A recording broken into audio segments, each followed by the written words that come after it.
Dan belakangan ini banyak orang membuat kesimpulan mendahulukan analisa. Inilah salahnya kita. Kalau dari lihat struktur, mata, telinga, ini adalah analisa, data-data. Kemudian kita rasakan, kita analisa, baru kita ambil kesimpulan. Kita perhatikan lagi. Di atas mata kita ada alis. Kita tahu salah satunya untuk menahan keringat. Tapi di luar itu sesungguhnya ada pesan. Alis itu ALIS. Kalau kata-katanya dibalik jadi sila. Artinya dasar. Kalau kata-katanya dibalik lagi jadi asli. Jadi sesungguhnya manusia itu dasarnya asli. Kenapa ada alis? Karena dalam kenyataannya seringkali kita melihat orang kemudian akhirnya mau menjadi orang lain.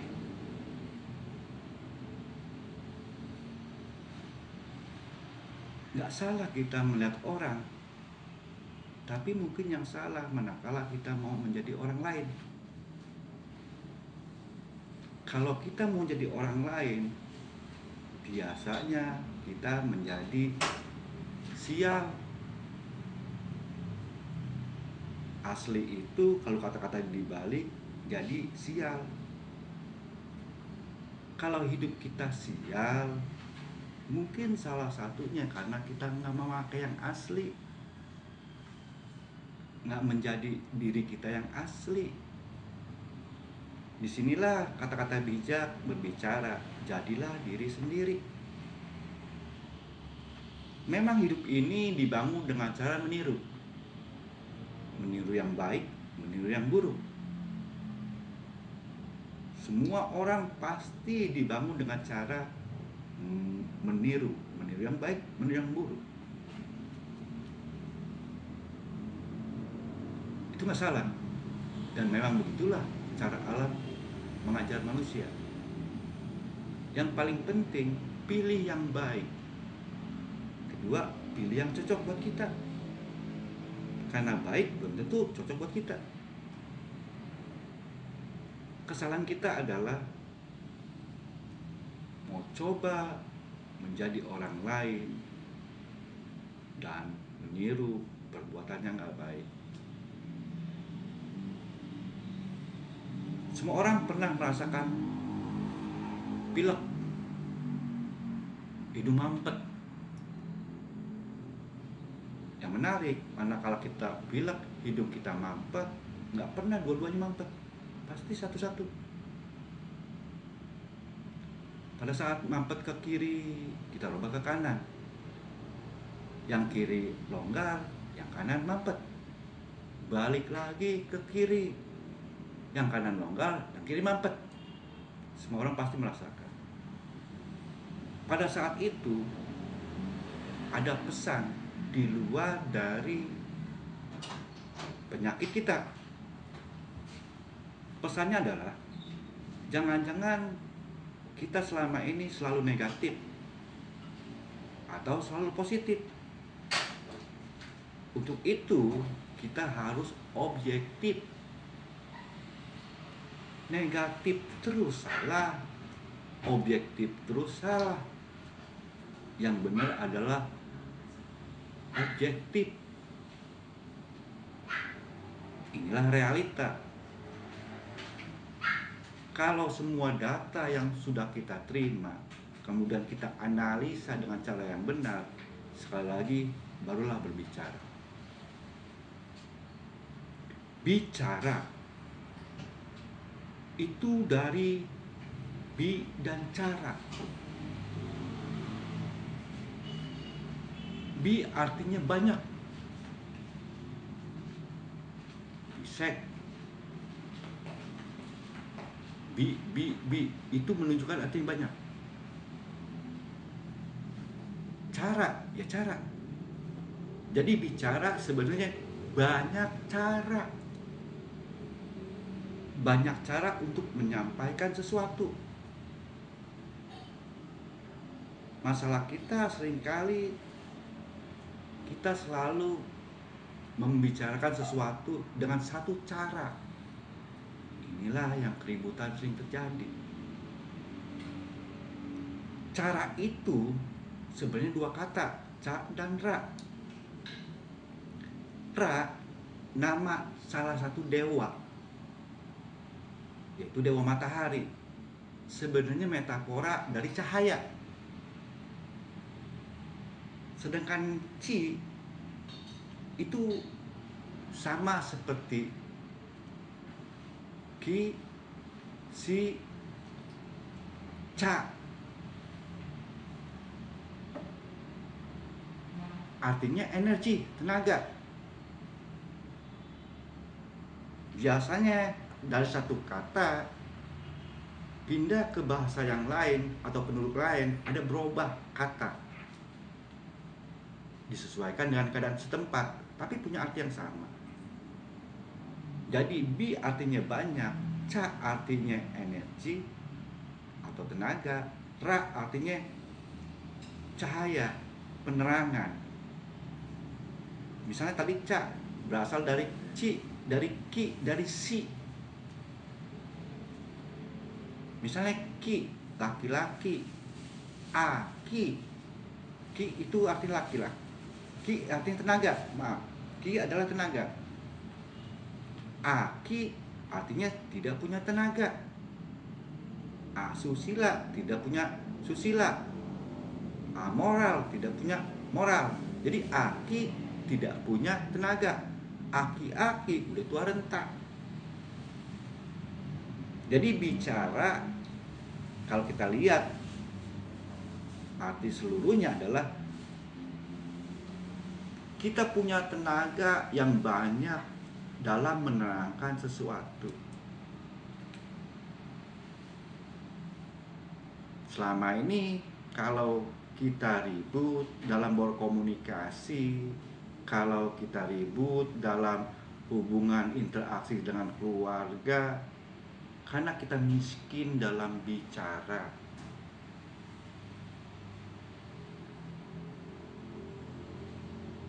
Kalau misalnya kita lihat dalam satu acara televisi di mana kaum intelektual saling berargumentasi, tapi saling menyakitkan. Salah satunya karena tidak punya kemampuan dalam berbicara. Yang mereka lakukan adalah emosi. Yang mereka lakukan adalah rasa, bukan logika. Kalau kita ribut karena kita memakai rasa, logika nggak akan membuat kita ribut. Itulah yang terjadi pada saat kita unjuk rasa, berakhir dengan bentrok. Tapi kalau unjuk logika nggak akan bentrok.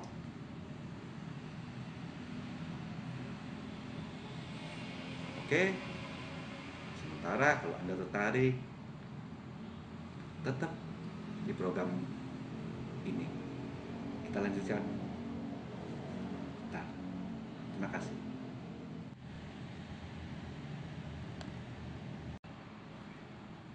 Jumpa lagi di program terbebas, terang, benar, baik, sabar. Menyambung episode yang lalu tentang fitnah, tentang salah bicara. Ada satu masa dalam sejarah Islam di mana Siti Aisyah, istri dari baginda Rasulullah SAW, pernah difitnah. Difitnah selingkuh dengan sahabat Nabi. Dimulai dari satu fitnah menyebar hampir di banyak kalangan, sampai akhirnya turun ayat Al-Quran, firman Allah dalam Al-Quran. Intinya, kamu jangan percaya begitu aja, kamu harus cari informasi yang benar. Selidik punya selidik, ternyata pada saat rombongan Siti Aisyah jalan, kalungnya jatuh. Kemudian sahabat Nabi mencari kalung itu. Karena perlu waktu, Siti Aisyah dan sahabat Nabi terlambat di antara rombongan itu. Itulah kejadian yang sebenarnya. Mendengar kejadian itu, bahwa Siti Aisyah difitnah, Abu Bakar sebagai ayahanda Siti Aisyah marah. Karena beberapa orang yang sering dibantu oleh Abu Bakar ikut melakukan fitnah.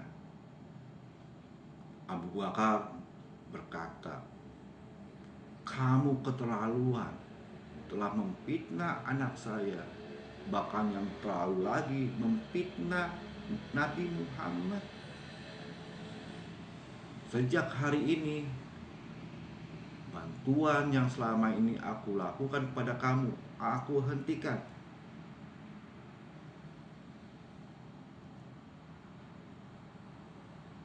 Kejadian itu cukup meresahkan kaum muslimin. Kemudian turun ayat yang intinya menegur Abu Bakar, jangan begitu, jangan hal yang jelek membuat kamu melakukan hal yang buruk. Akhirnya Abu Bakar tersadar dan mencabut kata-kata itu, tetap menjadi orang baik. Cerita fitnah ini selalu berulang-ulang. Buat informasi, sesungguhnya agama ini menjaring orang-orang yang baik. Hanya orang-orang yang baik yang akan terjaring oleh agama, oleh kebijaksanaan, oleh budaya, oleh ajaran-ajaran baik. Kalau memang orang-orang jahat, gak mungkin bisa terjaring. Kenapa? Begitu ceritanya.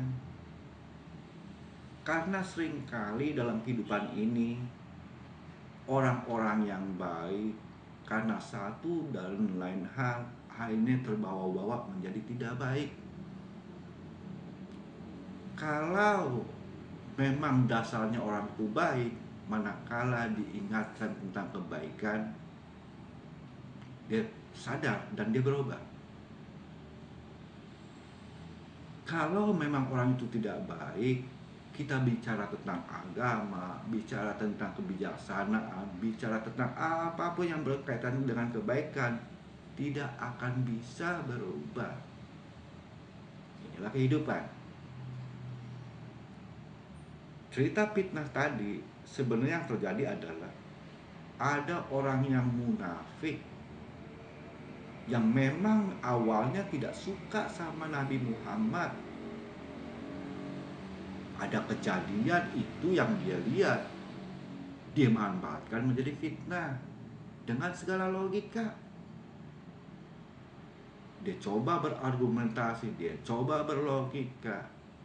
Nabi Muhammad sudah berusia, sementara Siti Aisyah masih muda belia. Yang jadi nabi kan Nabi Muhammad, bukan Siti Aisyah. Siti Aisyah adalah manusia biasa.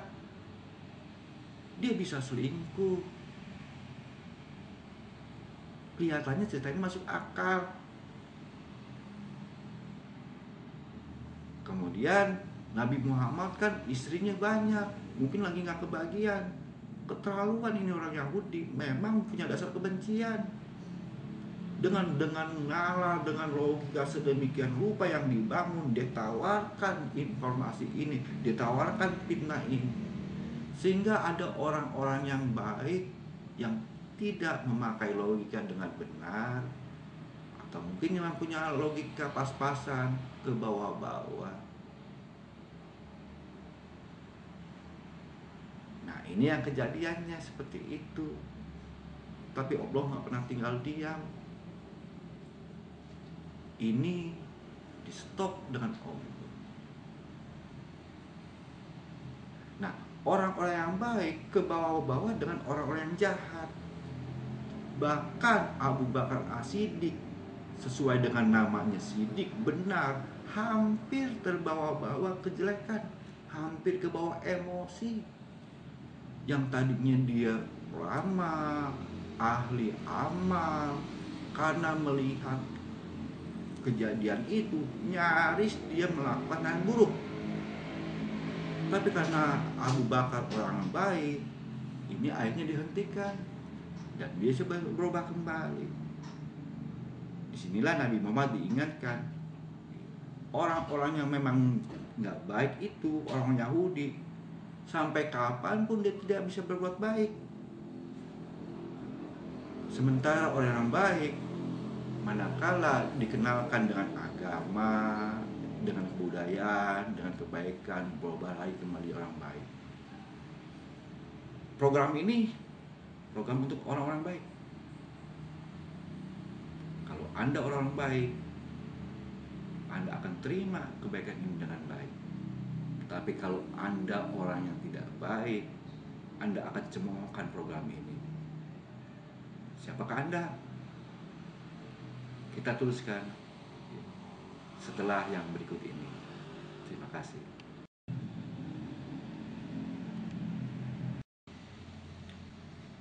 Jumpa lagi di program Terbebas, terang, benar, baik, sabar. Kalau sampai saat ini Anda masih menyaksikan program ini, saya berani berkata bahwa Anda termasuk salah satu dari sekian banyak orang baik. Karena memang program ini ditujukan untuk orang-orang baik atau orang-orang yang mau baik. Untuk orang-orang yang tidak mau baik, sementara saya belum mau berbicara dahulu. Nanti saya akan cari jalan keluarnya. Saat ini program ini diperuntukkan buat orang-orang baik dan orang-orang yang baik. Baik, kita teruskan.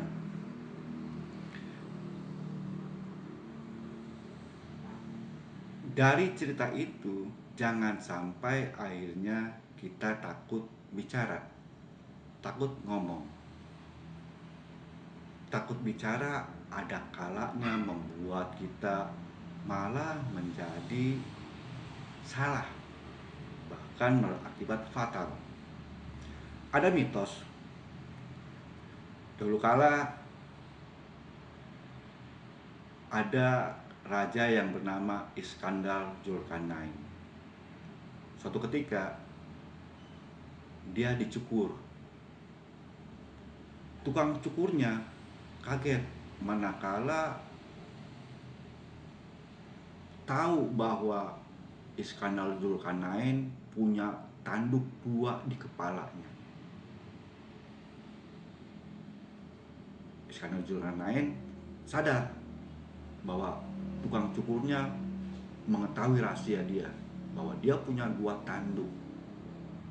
Akhirnya Iskandar Zulkarnain bilang, kamu jangan katakan apa yang kamu lihat kepada siapapun. Itu aja pesan saya.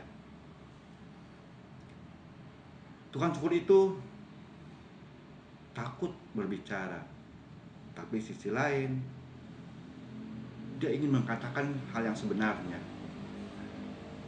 Bergulat antara ingin berbicara dan takut mengatakan.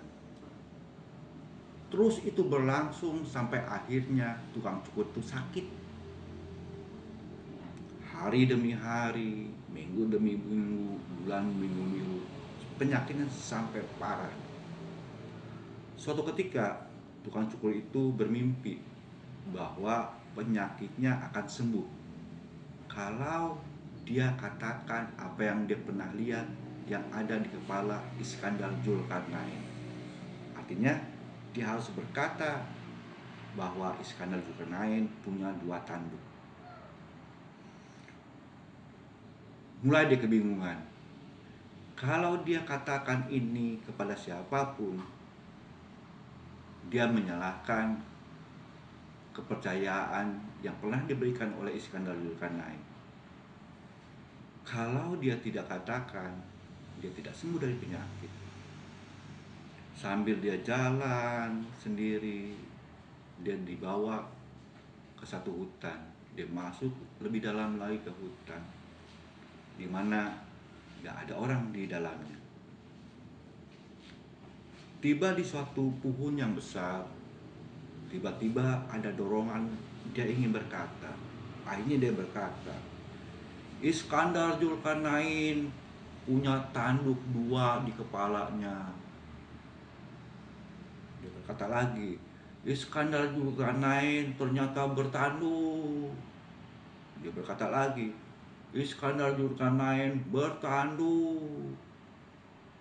Tiba-tiba terasa penyakitnya mulai sembuh. Makin lama makin sembuh, makin lama makin sembuh. Dia pulang ke rumah. Sampai di rumah, seolah dia menjadi orang baru lagi, sehat kembali. Keluarganya bingung, tetangganya bingung, tapi itulah kejadiannya. Cerita berlanjut sampai akhirnya Iskandar Zulkarnain wafat dan tukang cukur pun wafat. Berpuluh-puluh tahun kemudian di kampung itu dibangun musola. Nah, di tempat itu musola memakai beduk. Pada saat pembangunan selesai, dicarilah beduk. Untuk membuat beduk, masyarakat setempat pergi ke hutan mencari kayu yang besar untuk dibikin beduk. Entah gimana, seperti ada yang menunjukkan, terpilihlah pohon yang pernah dikatakan tempat tukang cukur itu berkata bahwa Iskandar Zulkarnain punya tanduk. Ditebang pun itu, kemudian dijadikan beduk. Setelah jadi beduknya dengan kulit kerbau, mulai beduk itu dipukul. Pada saat beduk itu dipukul, bukan berbunyi duk duk duk duk, tapi pas dipukul berbunyi, Iskandar Zulkarnain punya tanduk. Dipukul lagi, Iskandar Zulkarnain punya tanduk. Dipukul lagi, Iskandar Zulkarnain punya tanduk. Konon katanya, melalui kejadian itulah baru terbuka rahasianya bahwa Iskandar Zulkarnain punya tanduk.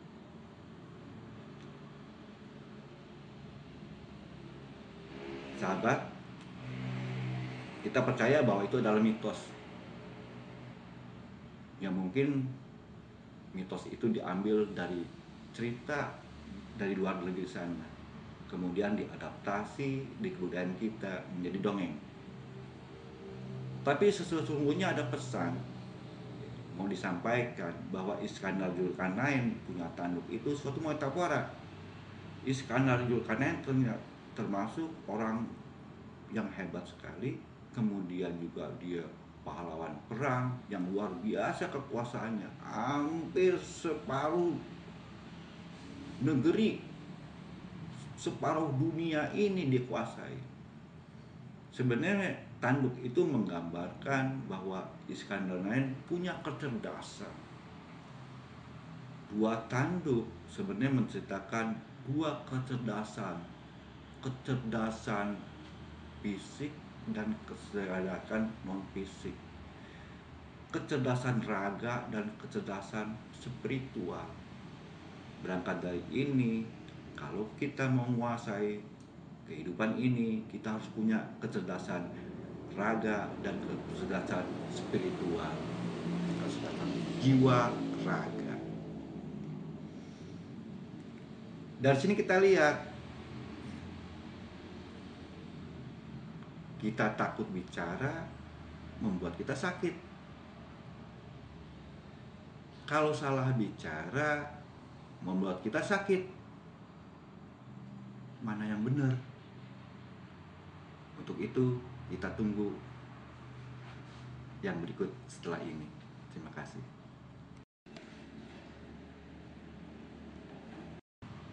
Baik, kita teruskan.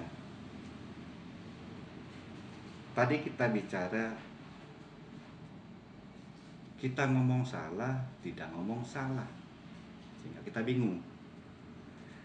Sebenarnya nggak usah bingung-bingung.